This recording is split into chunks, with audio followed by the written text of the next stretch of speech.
ಭಾರತದ ಜನತೆಯಾದ ನಾವು ಭಾರತವನ್ನು ಸಾರ್ವಭೌಮ, ಸಮಾಜವಾದಿ, ಧರ್ಮನಿರಪೇಕ್ಷ, ಪ್ರಜಾಸತ್ತಾತ್ಮಕ ಗಣರಾಜ್ಯವನ್ನಾಗಿ ರೂಪಿಸುವುದಕ್ಕಾಗಿ ಭಾರತದ ಎಲ್ಲ ಪ್ರಜೆಗಳಿಗೆ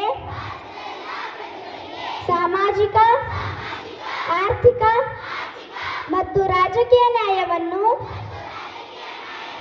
ವಿಚಾರ, ಅಭಿವ್ಯಕ್ತಿ, ನಂಬಿಕೆ, ಧರ್ಮ ಮತ್ತು ಉಪಾಸನೆಯ ಸ್ವಾತಂತ್ರ್ಯವನ್ನು,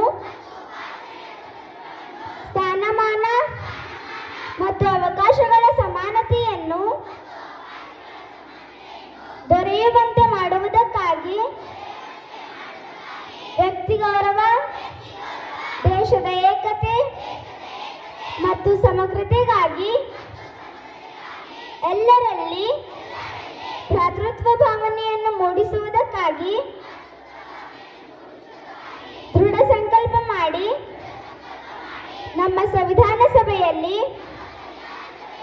1949ನೇ ಇಸ್ವಿಯ